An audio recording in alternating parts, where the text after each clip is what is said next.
সোমবার বৃহস্পতিবার রোজা রাখার নিয়ম। কয়জন মহারথী আছে এখানে আমল করে? সারাটা জীবনে আমল করতে করতে আসতেছে, খালি ধারণা করে দূর থেকে, হ্যাঁ কি জানে, এত ডাক্তার মানুষ, তার যে এলেমের বহর, একটা জেনারেল মানুষ হয়ে কোরআনে কারিম এরকম গভীর গভীর কথা বলা আমি বিশ্ববিদ্যালয়েও পাইনি। আরে ভাই, আমি তো ভার্সিটিতে শেষ করে আসলাম, আমাদের বহর তো আমি দেখেছি। ডাক্তার মানুষের কাছে থেকে কোরআনে কারিমের শব্দের এত গভীরে যেতে পারতেন, আমি দেখেছি বাস্তবে, যে জীবনে ওই রকম কথা আমি কোনোদিন শুনি নাই। অনার্স মাস্টার্স করেছিলাম, তো এক একটা শব্দ যখন বলতেন, এমন এমন শব্দের অর্থ নিয়ে আসতেন যে কোনোদিন কল্পনা আসে না যে শব্দের ভেতরে থাকতে পারে। দিনের ওপরে চলতে গিয়ে কোন বাধা আল্লাহ নিজের থেকে দূর করে দেয়, রাখেন না। এটা আমি আগে জানতাম না, ওই সময় জেনেছি।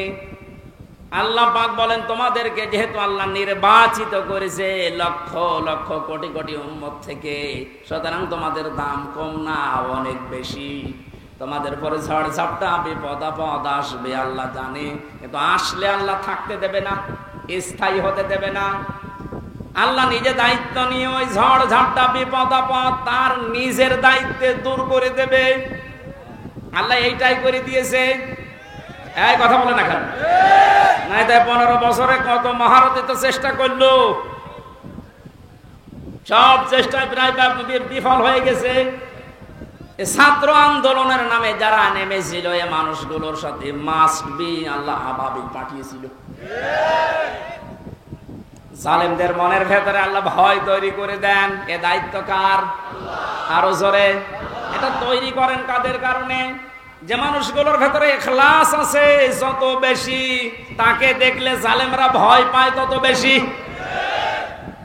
আমরা 15 বছর অনেক জালেমকে ভয় পেয়েছি তার অত্যাচারের কারণে, আর আমিরে জামাতকে এখনো জালেমরা ভয় পায় তার তাকওয়ার কারণে। বাংলার মুসলমানেরা, আমি যেটা বোঝানোর জন্য পর্যন্ত এসেছিলাম, শহীদ যারা হয় এদের নিয়ে যারা উল্টা পাল্টা ধারণা করেন, কোনদিন এই মুখ দিয়ে কথা বলবেন না যে ওনারা মরে গেছে, এমনি না, ওনারা জীবিত, কিয়ামত পর্যন্ত শুধু জীবিত, এইটাই থাকবে। আমরা টের পাই না। এর পরের কথা আল্লাহ দিয়েছেন, মানুষ যেহেতু ধারণা করতে পারে, মুখে হয়তো বলে না, কিন্তু ধারণা করতে পারে যে মরে গেছে। আল্লাহ ধারণার উপর নোটিশ দিয়েছেন, ওয়ালা তাহসাবান্নাল্লাযীনা কুতিলু ফি সাবিলিল্লাহি আমওয়াতা বাল আহইয়াউন ইনদা রাব্বিহিম ইরযাকুন। সূরা আলে ইমরান 4 নম্বর পারা 11 নম্বর পৃষ্ঠা 9 নম্বর লাইনের 169 নম্বর আয়াত। এটা তাফসীরে কাবীরে পাবেন। আল্লামা ফখরুদ্দিন রাজি রহমাতুল্লাহ আলাইহি ব্যাখ্যা করতে গিয়ে লিখেছেন, ওই পৃথিবীর মানুষেরা মুখ দিয়ে তো বলবেই না, অন্তরে যেন এ ধারণাও কোনোদিন না আসে যে শহীদরা মরে গেছে। এটা ধারণাও করা যাবে না। বালাহিয়াউন, বরং তারা জীবিত, বরং তারা কি? আরো জোরে। ইনদা রাব্বিহিম ইরযাকুন, তারা তাদের রবের কাছে খাবার খাচ্ছে। শহীদ আবু সাইদের বাড়িতে গিয়েছিলাম, যে গরিব মানুষ, 6টা ছেলে ওনার, এটাই ছোট। ওনার বাবা মারে বলছিল, যে অবস্থায় ওদের বাড়ি ঘর দেখলাম, আমার মনে হয় 3 বেলা পেট পুরে খাবার খাওয়ার মতো পরিবার না। আল্লাহ তার জীবনটা এত বেশি পছন্দ করেছিলেন, সাধারণভাবে মরণ দেয়নি, এত সাহস তার বুকের ভেতরে দিয়েছিলেন, জালেমদের সামনে জীবনটা দিয়ে শাহাদত বরণ করে কিয়ামত পর্যন্ত জান্নাতি খাবার খাবে। কোনো সন্দেহ নেই যে কিয়ামত পর্যন্ত আল্লাহ খাওয়াবে। কারণ যেহেতু মরে না, জীবিত থাকে, আর জীবিত থাকলে খাওয়া লাগে, খাওয়া লাগে না? আর খেলে রক্ত গোশত তৈরি হয়, খাবার খেলে মানুষের রক্ত গোশত তৈরি হয়। ওই দিন আমার মাহফিল, দিন রাতের বেলা গিয়েছিলাম ওখানে, রাত 9:30টার পরে অনুষ্ঠান ছিল আমার গাইবান্ধার গোবিন্দগঞ্জে। ওখানে এসে উঠলাম, জেলা আমির সাহেব এসে আমার বলছে, আমির হামজা, 1 মাস আগে এখানে সাব্বির নামে একামতে দিনের একজন ওকে মেরে ফেলা হয়েছিল। 1 মাস পরে ওর কবর খুঁড়ে কবর ভেঙে গেছে বৃষ্টিতে, দেখলাম ওর কবরের ভেতর থেকে তাজা রক্ত পাওয়া যাচ্ছে। সিরাজগঞ্জবাসী, আল্লাহর কসম করে বলছি, কোরআনের আয়াত আমি 100% বিশ্বাস করি। শাহাদত বরণ করলে সত্যি এরা কিন্তু মরে না, এরা জীবিত। আর জেগে থাকলে যেহেতু খাওয়া লাগে, আর খেলে মানুষের রক্ত, গোশত, চর্বি, চামড়া তৈরি হয়। 1 মাস পরে এই জন্য কবর ভেঙে যাওয়ার পরে দেখা যাচ্ছে ওর রক্ত, টাটকা রক্ত। তার মানে আল্লাহ 1 মাস তাকে না খাওয়িয়ে রাখে নাই। না খাওয়িয়ে রাখলে তো পাওয়া যেত না। কথা বলেন না কেন? একটা বাস্তব আর একটা প্রমাণ দিচ্ছি, হাদিস। হযরতে হামজা রাদিয়াল্লাহু তাআলা আনহু, তার একটা ছোট্ট মেয়ে ছিল। সে শহীদ হওয়ার পরে নবীজির কাছে এসে বলেছিল, ভাই আমার বাবা যে শহীদ হয়েছে, আপনার মুখে আমি শুনেছি কোরআনে আছে যে শহীদরা মরে না, জীবিত, ওরা নাকি জান্নাতে ঘুরে বেড়ায়। আমার বাবা যে শহীদ হয়েছে জীবিত, আমি এটা দেখতে চাই। নবীজি বললেন, বোন আমার কি করে দেখাবো এখানে তোমাকে? হঠাৎ করে ছোট মেয়েটা আকাশের দিকে তাকিয়ে বলছে, আব্বু আমি এখানে। নবীজি বলছেন, বোন কাকে ডাক দাও? বলছে, আব্বু ওই যে পাখা লাগিয়ে কার সাথে যেন উঠতেছে। বিশ্ব নবী বলেন, বোন আমার, ওটা দুনিয়া না, ওটা জান্নাতের ভেতরে তোমার বাবা জান্নাতের পাখি হয়ে উঠতেছে। এই লোকটাকে 70 টুকরা করা হয়েছিল।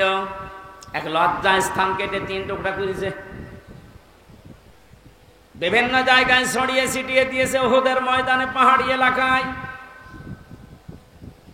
সাহাবায়ে কেরাম তার লাশ টুকরা টুকরা গুলো এনে যখন এক জায়গায় করলেন, কয়েকটা টুকরা পাওয়া যায়নি, এমন দূরে দূরে তারা ফেলে দিয়েছে। নবীজি নিজের চাদরটা দিয়ে হযরতে হামজাকে ঢেকে দিলেন। মাথা থেকে হাঁটু পর্যন্ত ঢেকেছিল, হাতিয়ে সেটা পার বেরিয়ে থাকে, ঢাকা যায় না। আল্লাহর নবী মুহাম্মদুর রাসূলুল্লাহ নিজে সাহাবীদেরকে দিয়ে পাহাড়ি এলাকার লতা পাতা দিয়ে তার পাটা ঢেকে দিলেন, কবরে রাখলেন। যেহেতু জানাজ, তার জন্য কাফন দাফনের জন্য ধোয়ানোর কোন লাশ ধোয়ানোর সিস্টেম নেই। শহীদরা মরে গেলে ধোয়ানো লাগে না, যেভাবে ইন্তেকাল করবে, শাহাদত বরণ করব, ওইভাবেই কবর দেওয়া লাগবে। কারণ কিয়ামতের দিন উনি ওইভাবে আল্লাহর সামনে উঠে দাঁড়াবে। আপনি যদি দেখবেন আবু সাইদ কিয়ামতে যখন উঠবে, 4টা গুলি লেগেছে যেখানে যেখানে, ওইটা নিয়ে দাঁড়াবে ঠিক ওইভাবে। আল্লাহ জিজ্ঞাসা করবে, আবু সাইদ তোমার শরীরে এতগুলো গুলি, রক্তের দাগ কেন? বলবে, আমি জালেমদেরকে হটানোর জন্য, মানুষের অধিকার প্রতিষ্ঠার জন্য চেষ্টা চালিয়েছিলাম। শেষ পর্যন্ত জালেমরা আমার বুকে, আমার পেটে, আমার মুখের উপরে গুলি লাগিয়েছে। যে সমস্ত জায়গায় গুলি লেগেছে, ওই জায়গাগুলো একেবারে জিন্দা নিয়ে তোমার সামনে আমি হাজির হয়ে গেছি। হযরতে হামজাকে আল্লাহর নবী কবরে রাখলেন। এই ডিস্টার্ব হচ্ছে কেন? ডাক দিয়ে বলেন হামজাকে, রব্বুল আলামিন, এই যে আমার চাচাকে আমি কবরে রাখলাম, এখন পর্যন্ত আমার চাচার উপরে আমি রাজি আছি, খুশি আছি। মাবুদ, আমি তোমার গোলাম হয়ে বলছি, তোমার রাসূল হয়ে দাবি করছি, আমার চাচা হামজার উপরে তুমি রাজি হয়ে যাও। নবীজি বলেন, যদি আমি রাজি হয়ে গেছি, আল্লাহ তুমি রাজি হয়ে যাও, আল্লাহ দেরি করবে? দেরি যে করে না, এই আয়াত তার প্রমাণ তাফসিরে পেয়েছি আমি। ওনাকে কবর দেওয়ার 30 বছর পর কবরটা ভেঙে গিয়েছিল। মদিনা একটা ঢল হওয়ার কারণে দেখে রক্ত ভেসে আসতেছে পানির ভেতরে। ওই সময় হযরতে হামজার সাথে যারা ছোট বয়সে যুদ্ধ করেছিল, তারা এখন মুরব্বী হয়ে গেছে। রক্ত অনুসন্ধান করতে করতে গিয়ে দেখে 30 বছর আগে মুহাম্মদুর রাসূলুল্লাহর চাচা হযরতে হামজাকে ওরা যেখানে যেখানে আঘাত করেছিল তরবারি দিয়ে, ওই জায়গাগুলো দিয়ে ফিনকি দিয়ে রক্ত বের হচ্ছে। বাংলার মুসলমানেরা ভালোভাবে মিলান, আল্লাহ যে আহয়াউন দিয়ে শেষ করেননি, ইনদা রাব্বিহিম ইরযাকুন, তারা তো জীবিত এবং খাবার খায়। উনি যে খাবার খেয়েছে তার প্রমাণ 30 বছরের তাজা রক্ত। কথা বলেন না কেন? এই জন্য কোনদিন এই ধারণা করবেন না যে যারা শহীদ হয়ে গেল এরা মরে গেছে, বলবেন তো নাই, ধারণাও করা যাবে না। এই শহীদদের আত্মার মাগফিরাত আল্লাহ ওদেরকে এমনিতেই মাফ করে দিয়েছে। কারণ কি? ওয়ালিয়াকুলামাল্লাহুল্লাযীনা আমানু ওয়া ইয়াত্তাখিযা মিনকুম শুহাদা আল্লাহু লা ইউহিব্বুজ জালিমিন। রব্বুল আলামিন বলেন, কিছু মানুষকে আমি সাধারণভাবে মরণ দিতে চাই না। যার ঈমান এবং যার অ্যাক্টিভিটিস কাজকর্ম আমার কাছে পছন্দ হয়, ওই মানুষটাকে আমি আল্লাহ শাহাদাতের মরণ দিয়ে ধন্য করে দেই। আর জেনে রাখো আয়াতের শেষের কথা, আল্লাহু লা ইউহিব্বুজ জালিমিন। কোন জালেমকে আমি ভালোবাসছি না, বাসবো না। এটা মোজারে বর্তমান ভবিষ্যৎ, প্রেজেন্ট ফিউচার। এজন্য জালেম যারা, তাদের কপাল বড় খারাপ। আপনার দুনিয়াও শেষ, আখিরাত তো শেষই। আমি দোয়া করলেও হবে না জালেমদের জন্য, কারণ আল্লাহু লা ইয়াহদিল কওমাজ জালিমিন। জালেমদেরকে আল্লাহ হেদায়েত দিচ্ছে না, দেবে না। আমরা আর যাই করে যেন জালেম হয়ে না যায়। এই শব্দটা যেহেতু খুব গুরুত্বপূর্ণ, জালেম। আজ অনেক জালেম বিদায় নেওয়ার পরে এখন অনেকে নব্য জালেম হওয়ার জন্য চেষ্টা চালাচ্ছে। গতকালকে চুয়াডাঙ্গার একটা খবর শুনলাম, আমি কোরআনের আয়াতের সাথে মিলিয়ে আশ্চর্য হয়ে গেছি। জালেম বিদায় নিল, এ জালেম আসলো কোত্থেকে? সূরা বাকারার 114 নম্বর আয়াতটা।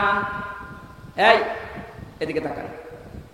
ওমান আযলামু মিম্মান মানাআ মাসাজিদাল্লাহি আইয়ুযকারা ফীহা ইসমুহু ওয়া সাআ ফী খারাবিহা ইলা আখির আয়াত।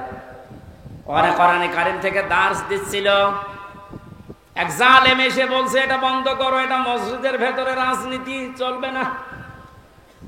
আমি মিলিয়ে দেখলাম কোরআনে কারীমের আয়াত আল্লাহ মনে হয় ওর নাম দিয়েই নাযিল করেছে। আমান আযলাম, আল্লাহ বলেন বড় জালেম দেখতে চাও? আমি আল্লাহর দৃষ্টিতে সবচাইতে বড় জালেম ওই লোকটা, মিম্মাম মানাআ মাসাজিদ আল্লাহ, যে লোকটা আল্লাহর মসজিদের ভেতরে নিষেধ করে, আইয়ুযকারা ফীহা ইসমুহু, তার নামের জিকির করতে, তার নামের আলোচনা করতে আল্লাহর ঘর মসজিদে যারা নিষেধ করে এরা আল্লাহর দৃষ্টিতে বড় জালেম। আমরা মনে করছি জালেম হয়তো বিদায় হয়ে গেছে, না, এখনো নব্য জালেম তৈরি হচ্ছে। এজন্য জালেম যদি কেউ হয়ে থাকেন, বুঝে হন আর না বুঝে হন, থামেন, আপনার কপালে আগুন লাগবে।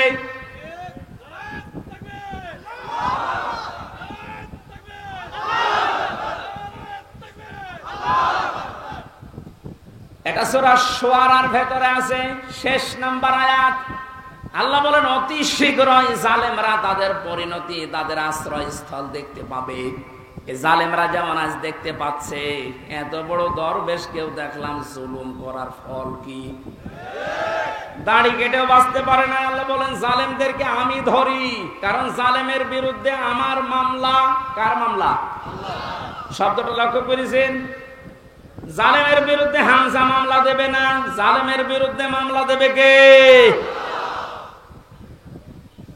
ডাক্তার শফিকুর রহমান আজকেও ঘোষণা দিয়েছে কুষ্টিয়ায় যে আমরা সবাইকে সাধারণ ক্ষমা করে দিলাম, কিন্তু যে পরিবারগুলো অত্যাচারিত হয়েছে তারা যদি এখন অত্যাচারের প্রতিশোধ নিতে গিয়ে কিছু করে, ওইটার জন্য আমরা দায়ী না।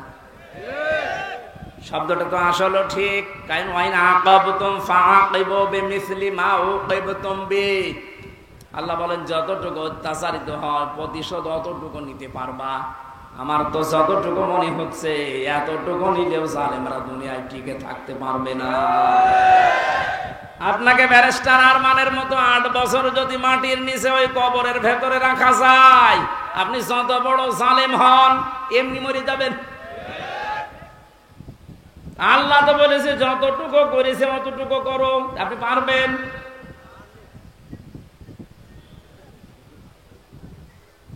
আমার উপরও যতটুকু অত্যাচার হয়েছিল আমি চাই যাদের দ্বারা হয়েছে, যে মানুষগুলোর ইঙ্গিত হয়েছে, আমি ওই মানুষগুলোকে অতটুকু না করে ছাড় দেব না। যে যাদের করুক আমার দাদা না মাফ করে দেন না, কিসের মাফ? কোন মাফ নেই আপনার, কারণ আমার ছোট মেয়েটা আমার এখনো পর্যন্ত চেনি না। দোষ করে যদি আপনি শাস্তি দিতেন আমি মেনে নিতাম, কিচ্ছু জানি না আপনি কেন আমার জীবনে এই কাজ দিলেন। যেভাবে রেখেছিলেন আমাকে আর মাওলানা মামুনুল হককে, কোন আলেমকে এত কষ্ট আমার বাংলাদেশে আমি আর শুনি নাই। আপনি আমার মতো একটা ছোট মানুষকে 24 ঘন্টা তালাবদ্ধ রেখে মনে হচ্ছে আমি ফাঁসির কন্ডেম ছেলে আছি, কত বড় অপরাধী। অথচ যে মামলাও দিয়েছিলেন, শাস্তি দিলেও 3 মাসের বেশি আপনি রাখতে পারেন না। এটা মূল্য চুরি মামলা। জালেমদেরকে মাফ করে দেওয়া মানে মজলুমের উপরে অবিচার করা। এক কথা বলছেন না? সারা বাংলাদেশের 18 কোটি মানুষকে যদি এই আয়না ঘরের সাথে যারা জড়িত ছিল, সে যেই কয়জনই হোক, যারাই জড়িত এর সাথে, এদেশের 18 কোটি মানুষ যদি মাফ করে দেয়, ব্যারিস্টার আরমানের বউ মাফ করবে না? আপনি ওই জায়গায় থাকলে আপনারও মনে হতো না আমি মাফ করবো না। আপনি যদি প্রথমেই বলে দিতেন যে তাকে আমরা মেরে ফেলেছি, মেয়েটা অন্য জায়গায় বিয়ে করতে পারতো। এক কথা বলছে না? এমন অবস্থায় রাখলেন তার বউটা বিয়েও করতে পারে না 1টা বছর। যুবতী মেয়ে এভাবে জীবন্ত, যৌবন কঠিন বিষয়, আপনি টের পাচ্ছেন না। তাই এটা ঠিক রাখা কত কঠিন বিষয় উনি পার করেছেন। আপনি বলছেন মাফ করে দিন, মাফ করে দিন। মানে আপনার মেয়ে যদি হয়তো, এ কথা তো দুনিয়ার বিষয় না। জালেম যারা জুলুম করছেন আজ এবং নব্য জুলুম করার জন্য যারা প্রস্তুতি নিচ্ছেন, আপনি কিন্তু নিজের কপালে আগুন লাগাচ্ছেন। আল্লাহর ঘরের ভেতরে যদি আল্লাহর নাম, আল্লাহর কোরআনের কথা কেউ বলতে নিষেধ করে, এটা দুনিয়ায় সব চাইতে বড় জালেম।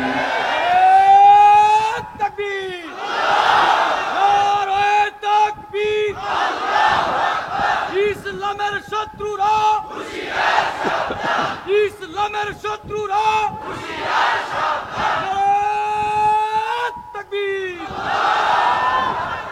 এবার একটা কঠিন আয়াত বলছি, খুব ভয়ঙ্কর এটা। আমি যে জালেম জালেম জালেম বলছি বারবার কেন জানেন? কারণ জালেমদের বিরুদ্ধে আল্লাহ নিজে অভিযোগ দায়ের করবেন, নিজে মামলা ঠুকে দেবেন। ইন্নামাস সাবিলু আলাল্লাযীনা ইয়াযলিমুনান নাস। সূরা শুরার 42 নম্বর আয়াত প্রথম অংশে আছে, আল্লাহ পাক বলেন অবশ্যই আমি আল্লাহ নিজে মামলা দেব জালেমের বিরুদ্ধে, যারা মানুষ হয়ে মানুষের উপরে জুলুম করেছে, অত্যাচার করেছে। যারা বাংলার জালেমেরা আপনার দুনিয়ার জীবন শেষ, আর আখিরাত তো আপনি আল্লাহর মামলার আসামি। যিনি বিচারপতি, যিনি রায় দেবেন, তিনি যদি মামলার বাদী হয়, আপনি তো একেবারে সরাসরি খালাস পেয়ে যাবেন। বলেন না কেন? আমার মামলার যারা আসামি, যারা বাদী ছিল, যারা আমার মামলার যারা বাদী ছিল, তারা টাকা পয়সা বহু খেয়েছে আকিস গ্রুপের কাছ থেকে। গত পরশু দিনও আকিসের মালিক আমারে বলছে, হুজুর আপনাকে আমরা চাকরি দিয়েছিলাম আমাদের মসজিদের খতিব হিসাবে, ওই শয়তানরা আপনাকে পেঁচে ফেলে আমাদের কাছে কয়েক কোটি টাকা 5 তারিখের আগ পর্যন্ত নিয়েছে। যদি 5 তারিখ না আসতো ওরা এখনো টাকা নিত।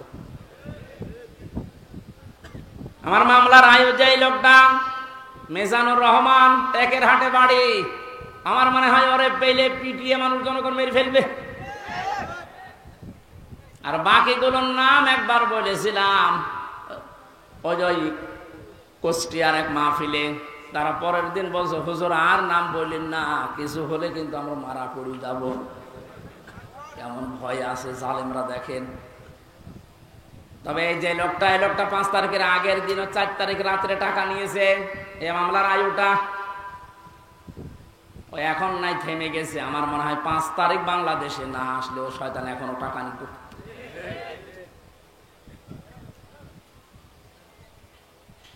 আপনারা তো আল্লাহর মামলার আসামি, আমার মামলা গত বৃহস্পতিবারে সব ঢিসমিস হয়ে গেছে, খারিজ করে দিয়েছে। বিচারপতি দেখে বলছে এটা মামলা হইলো, অথচ ওই বিচারপতি 5 তারিখের আগে বলতো এটা কিছু করা যাবে না। 5 তারিখের পরে এখন এই বৃহস্পতিবারে ও নিজে দেখে বলছে কি বিচার করব, কোনো মাল নেই। অনেক নিজে পড়ে পড়ে দেখছে, বলছে কোনো মাল ম্যাটারেস নেই, কি দেখে বিচার করবো, যা সব বাদ, আমাদের সবাইকে খালাস দিয়ে দিয়েছে। এই যে খালাসি যখন দিয়ে দেবেন, 3 বছর আপনি বিনা কারণে জেল খাটালেন, কোন কারণে? খালাস দেওয়া মানে কি কোনো অপরাধ নেই, কোনো দোষ আমরা পাইনি নাকি? খালাস দেওয়া মানে তো এই, তাহলে দোষ তো আমার নেই, আপনি নিজেই প্রমাণ করে দিলেন। বিনা কারণে যে 3টা বছর নষ্ট করলেন। গতকালকে একজন মুসলমান হয়েছে, পরশুদিন। আমার মনে হয় 3টা বছরে যদি আমি বাইরে থাকতাম, এই 20 সালের আগ পর্যন্ত 53 জন মানুষ মুসলমান হয়েছিল কোরআন শোনার পর। বের হয়ে একজন হয়ে গেল। 3 বছর থাকলে আমার মনে হয় এখনো পর্যন্ত 50 জনের উপরে মানুষকে আমি জান্নাতে নিতে পারতাম। আপনি সুযোগ থেকে বঞ্চিত করে দিলেন। এজন্য জালেম যারা, তারা হামজার মামলার আসামি না। হামজার মামলার আসামি তো হবেনি, কিয়ামতে আমি না পাপ করলে আপনি জান্নাত দিতে পারবেন না। আর সব চাইতে বড় দুঃখ আপনার জন্য, আপনি আল্লাহর মামলার আসামি। আল্লাহ আমাদের হেফাজত করুন জালেম হওয়া থেকে, বলেন আমিন। আমিরে জামাত শুধু একবার একটু ইঙ্গিত দিয়েছে, এক জালিমের হাত থেকে মুক্তি পেয়েছে, আর কোন জালিম যেন আমাদের মাথার উপরে বসতে না পারে। আর অনেকের এখন দেখছি চুলকানি আরম্ভ হয়ে গেছে। কোন কারণ আপনার চুলকানি আসবে? আপনি কি জালেম? তার মানে আপনি নিজের থেকেই মনে মনে ভাবছেন যে আমি এগুলো করছি, সামনেও করব। আপনিও জালেম। ঠাকুর ঘরে কে রে? আমি তো কলা খাই। অনেকে আপনার নাম বলে বলেছে, বলেন কোন কারণে নিজের দিকে টেনে নেন?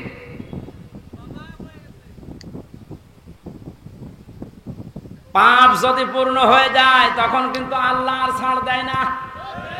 ওয়ালা ইয়াহসাবান্নাল্লাযীনা কাফারু আন্নামা নুমলি লাহুম খায়রুল লিআনফুসিহিম ইন্নামা নুমলি লাহুম লিয়াজদাদু ইসমা ওয়া লাহুম আযাবুম মুহিন। কাফেররা ধারণা করে আমাদের চেয়ার যে বসে আছি, ক্ষমতার চেয়ার, এর নড়ন চড়ন নেই, এটা মনে হয় আল্লাহ ভালোবেসে আমাদেরকে দিয়েছে। আল্লাহ বলেন না, ওরা মনে করে আমাদের কল্যাণের জন্য চেয়ার, আমরা যা করছি সবই তো বৈধ।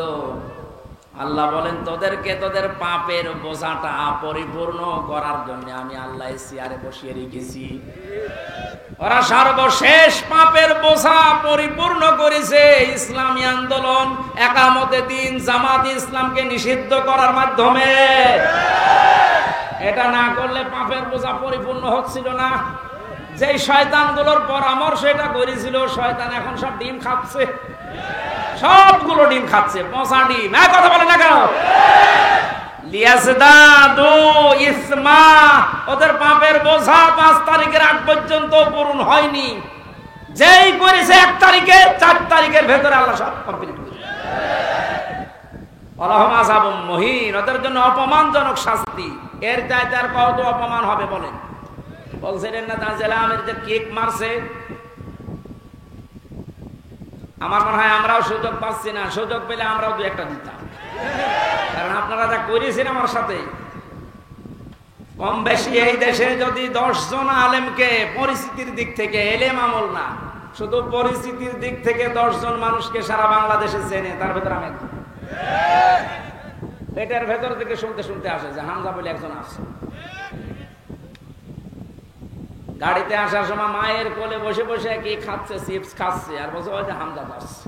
তার মানে ও পেটের ভেতরে শুনে এসেছে যে হামজা নামে একজন আছে। এইরকম একটা পরিচিত মানুষের সাথে আপনি আমার মাজায় দড়ি দিয়ে, মায়ের ভেতরে বেড়ি দিয়ে, তাও ডান্ডা বেড়ি, হাতের ভেতরে আপনি হ্যান্ডকাপ দিয়ে, কালো কাপড় দিয়ে চোখ বেঁধে আপনি 11 ঘন্টা টাঙিয়ে রাখলেন। আপনি মানুষ? আবার যখন দড়ি দিয়ে টেনে নিয়ে যেত আদালত প্রাঙ্গণে, মনে হতো যে ছাগল টেনে নিয়ে যাচ্ছে। আর কয়েকতলা আছে তো ওই অন্য জায়গা থেকে একে অন্যের সাথে তাকিয়ে টিপ্পনি কাটতো, ঠিকই হচ্ছে। এবার আমরাও বলি যে ঠিকই হচ্ছে। আপনি সব বলেন, আপনি সব বলেন।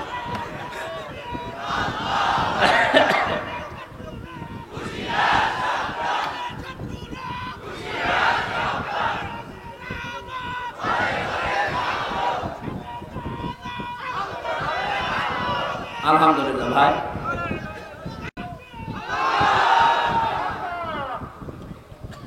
আমাদের মুরব্বী আমাদের মাথার তাজের কথা মতো আপনাদেরকে আমরা মাফ করে দিলাম, কিন্তু আপনারা যা করেছেন কোরআন হাদিস পড়ে যা বুঝছি, আল্লাহ আপনাদের মাফ করবে না, আল্লাহ নিজে আপনাদের বিরুদ্ধে মামলা দেবে।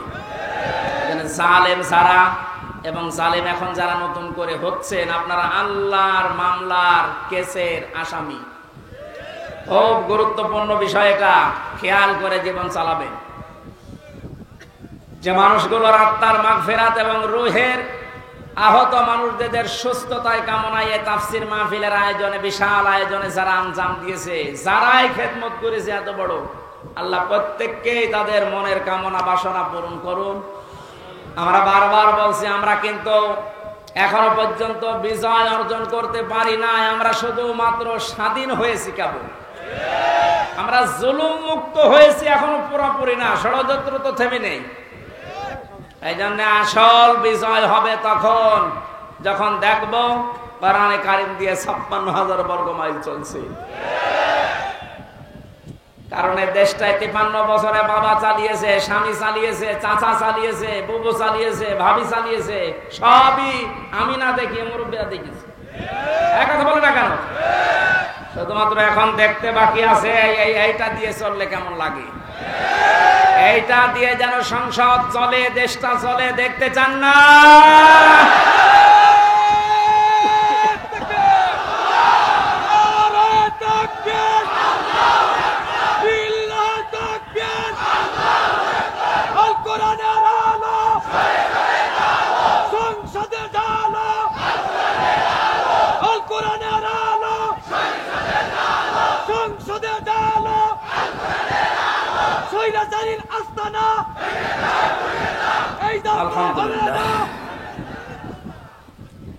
অনেককে এখন এই নতুন একটা পায়তারা আজ 2 দিন থেকে শুনছি আরম্ভ করেছে যে ইসলাম যদি যায়, এরা ভুল ভাল আপনাদেরকে বোঝাচ্ছে, যদি ইসলাম যায় মেয়েরা আপনারা কিন্তু আবার ঘরবন্দি হয়ে যাবে।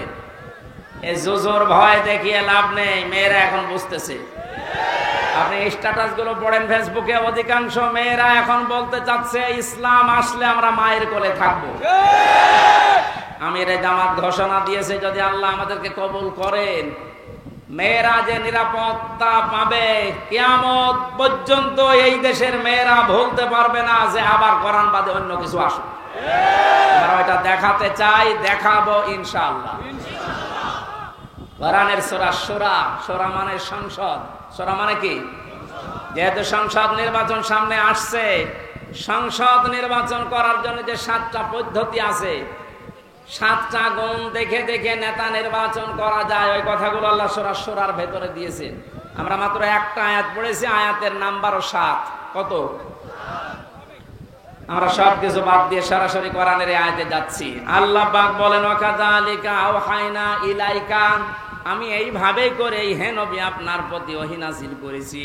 এই আয়াত নাজিল করা দেখে বোঝা যাচ্ছে এর আগেও আল্লাহ বিভিন্ন নবীদের উপরে ওহী দিয়েছিলেন, নাকি ধারাবাহিকতায় বিশ্ব নবীও পেয়েছেন।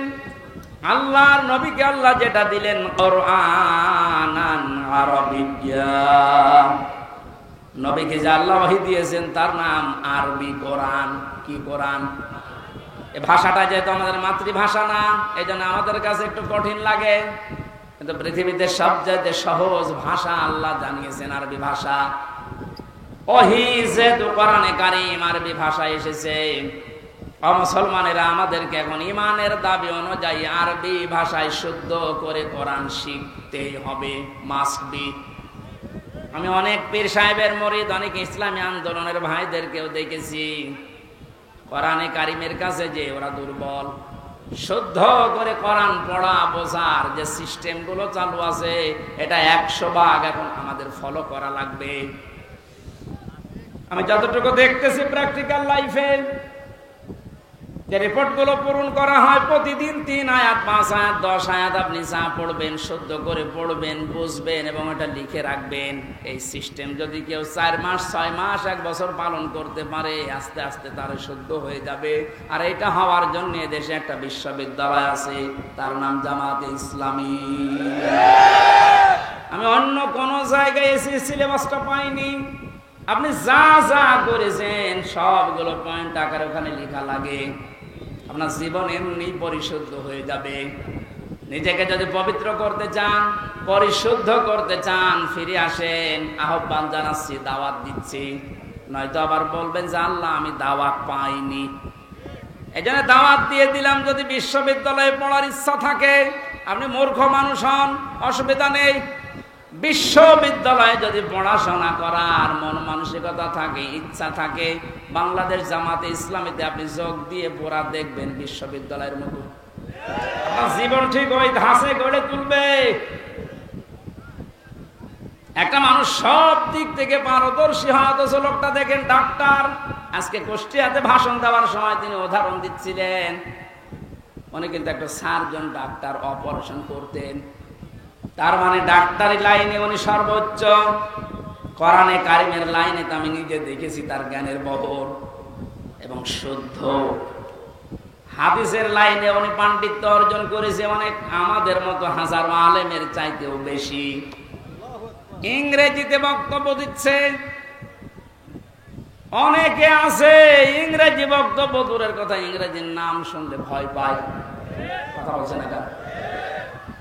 চারিদিক থেকে জ্ঞান অর্জন করার জন্য লোকটাকে যে জায়গা থেকে তুলে নিয়ে এসেছিল আল্লাহ, ওখানে যদি এতদিন থাকতেন বড় নাস্তিক হয়ে যেতেন ইনুর মতো।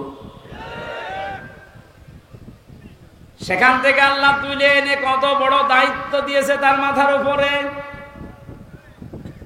এই জন্য এই বিশ্ববিদ্যালয়ে আপনিও ভর্তি হতে পারেন, এখনো সুযোগ সময় আছে। আপনাকে আমরা জান্নাতে নিয়ে যেতে চাই বিশ্ববিদ্যালয়ে ভর্তি হওয়ার মাধ্যমে।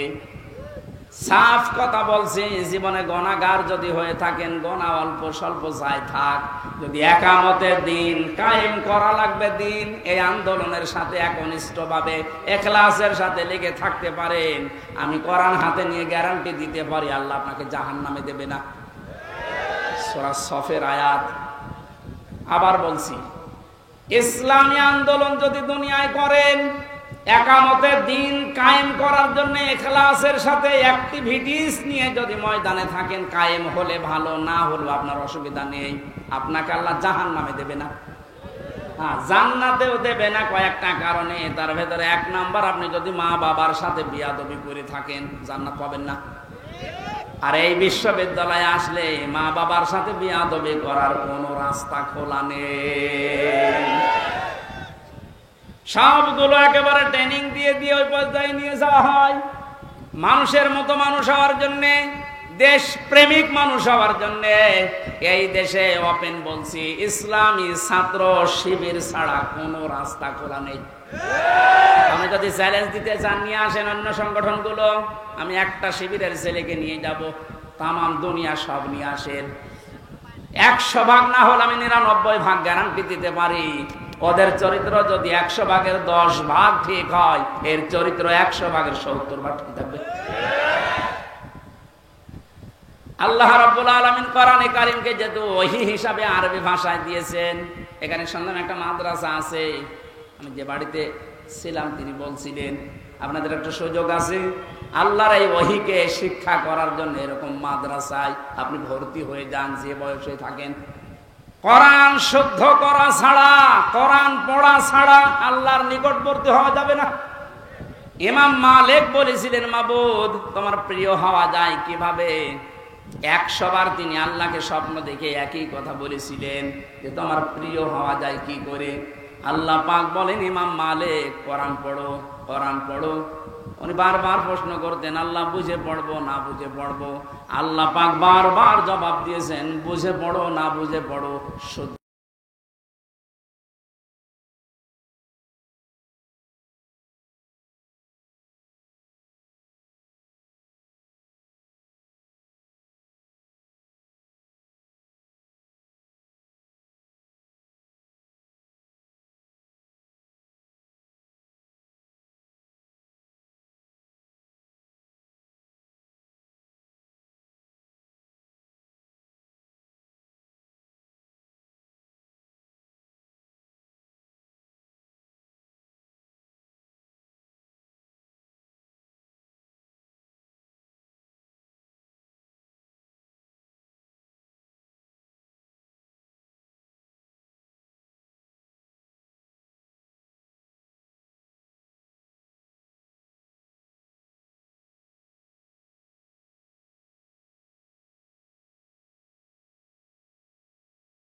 স্ত্রীর ধৈর্যশীল ছিলেন, ধৈর্যশীলা বললেন ঠিক আছে, আপনি যখন পারলেন না, যেভাবে চলছে সংসার চলতে দেন। 15 দিন পর তিনি পায়েস রান্না করে দিয়েছে। হযরতে আবু বকর বললেন, স্ত্রী পেলে কোথায়? আপনাকে বলেছিলাম, আপনি তো অপারগতা প্রকাশ করলেন, আপনি পারেননি। আমি প্রতিদিন 1 মুঠ 1.5 মুঠ করে তুলে রাখতাম এই আটা চাউল যাই বলেন। এই 15 দিন তুলতে তুলতে প্রায় 2 কেজি হয়ে গেছে। ওটা পাশের বাড়িতে বিক্রি করে আমি আজকে এই পায়েসের ব্যবস্থা করেছি, কোনো উল্টাপাল্টা কাজ করিনি। উনি বললেন ঠিক আছে, সন্তান আব্দুল্লাহ ভালো করে খাও। দৌড় দিয়ে চলে গেলেন বাইতুল মালের খাজানচির কাছে, বললেন বাইতুল মালের দায়িত্বে আছো, অর্থমন্ত্রী, আগামী মাস থেকে আমার বেতন যদি 12,000 টাকা দিতে থাকো তো 2,000 টাকা কম দিও। কেন? কারণ 10,000 টাকা হলেও আমার সংসার চলে, এটা আমি দেখেছি। আমার মনে হচ্ছে এই যে কিয়ামতের জবাব দিতে হবে, টেন্ডেন্সি তার ভেতরে কোন পর্যায়ে ছিল আপনি বলেন। আর 1628 জন মানুষ দায়িত্বে আছে। দায়িত্বে যে সরকার আছে থাক, এর এই 1628 জন মানুষ শুধু এখন যদি আবু বকরের মতো এই চিন্তা নিয়ে দেশটা চালায়, আমার মনে হচ্ছে 16 ঘন্টায় এই দেশটা একেবারে রোল মডেল হয়ে যাবে। এতদিন যারা রোল মডেল করেছিল, কি মডেল দেখিয়েছেন আপনি? কি মডেল দেখিয়েছেন? এটা একটা জরিপ পেলাম আজকে, এটা শোনালে আপনার মাথা খারাপ হয়ে যাবে। অবশ্য 2009 সালের পিলখানার নির্মম হত্যাকাণ্ড, আমার সাথে 1500 জন মানুষের, তার ভেতরে আমার মনে হয় 900 মানুষকে তো আমি পরিচয় করেছিলাম বিডিআর বিদ্রোহের নাম দিয়ে। এই 14-15 বছর বেকার তারা জেল খাটতেছে, কিচ্ছু জানে না। এমনও মানুষ আছে। পঞ্চগড়ে এক মুরব্বির সাথে পরিচয় ছিল, বলছে আমি রিটায়ার্ড করবার 1 মাস পরে, অথচ 15 বছর 14 বছর আমি জেলে আছি। 2013 সালে হেফাজতের কর্মীদের শাপলা চত্বরে যে নির্মম হত্যাকাণ্ড, 2014 সালে একক নির্বাচন, 2018 সালে কোটা আন্দোলনকারীদের নির্মম নির্যাতন, 2018 সালে নিরাপদ সড়ক আন্দোলনকারীদের নির্মম নির্যাতন, 2018 সালের নির্বাচনী গায়েবী ভোট, বিরোধী দলীয় নেতা কর্মীকে গুম, খুন, হত্যা এবং আয়নাঘর, 11 লক্ষ কোটি টাকা বিদেশে পাচার, তার ভেতরে এক দরবেশী 36,000 কোটি টাকা, 11 লক্ষ কোটি। দলীয় প্রয়োজনে পুলিশকে ব্যবহার, বাক স্বাধীনতা কেড়ে নেওয়া, সর্বশেষ 2024 সালে কোটা আন্দোলনের নামে গণহত্যা। এর একটা অস্বীকার করতে পারবেন? আমি দেয়নি, বিবিসি দিয়েছে জরিপটা।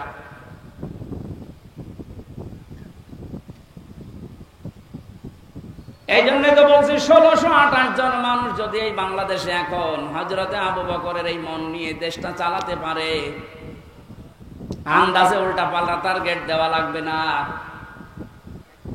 কি রোল মডেল বানিয়েছিলেন, এই যে জরিপ এখন সামনে আসতেছে। কত বড় দুর্নীতিগ্রস্ত একটা রাষ্ট্র হয়ে গেলে বাইতুল মোকাররমের ইমাম পর্যন্ত পালিয়ে যায়। একটা বড় মসজিদের খতিব, সে লোকটা পালিয়ে গেল, তার মানে কোন জায়গাটা বাকি আছে আপনি বলেন? কোন জায়গা বাকি?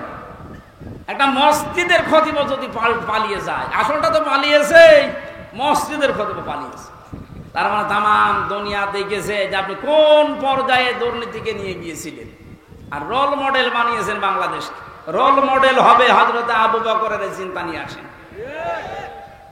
যে আমার 8,000 10,000 টাকা হলে মাস চলে যায়, অর্থমন্ত্রী আগামী মাস থেকে তুমি 2,000 কম দিও।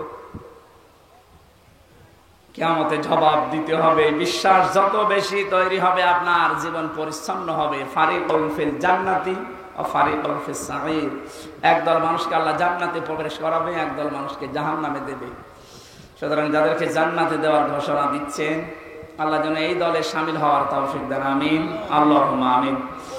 লা ইলাহা ইল্লা আনতা সুবহানাক ইন্নী কুনতু মিনাজ জালিমিন। ও মাবুদ, কোরআনে কারীমের কথাগুলো শোনার জন্য মানুষগুলো এত পাগল, এদের উপরে তোমার খাস রহমত নাজিল করো আল্লাহ। এই আয়োজনে যদি খুশি হয়ে সওয়াব দিয়ে থাকো, আমাদের নবীজির রওজায় পৌঁছিয়ে দাও। তামাম দুনিয়ার মাটির নিচে যত মানুষ ঘুমিয়ে গেল আল্লাহ মাফ করে দাও। যে সমস্ত শহীদদের আত্মার মাগফিরাত এবং অসুস্থ মানুষদের সুস্থতায় কামনায় এই মাহফিলের আয়োজন, আল্লাহ তুমি সব দেখতে পাচ্ছ, সব শুনতে পাচ্ছ। ওদেরকে তুমি শাহাদাতের উচ্চ মর্যাদা দান করো, আহতদের তুমি শেফায়ে কামেলা আজেলা নসিব করে দাও। এ বাংলাদেশে আমরা স্বপ্ন দেখি কোরআন দিয়ে চলবে, আল্লাহ আমাদের কোনো স্বপ্ন নেই। এটা আমাদের রাজনীতিও না, এটা তোমার নীতি। যেহেতু তুমি জানিয়েছো কোরআনে কারীম দিয়েছি রাষ্ট্র চালাতে, আমরা এইটা চাই, তুমি চোখে দেখার তৌফিক দাও। যা করা লাগে আমরা তোমার হাতে দিলাম।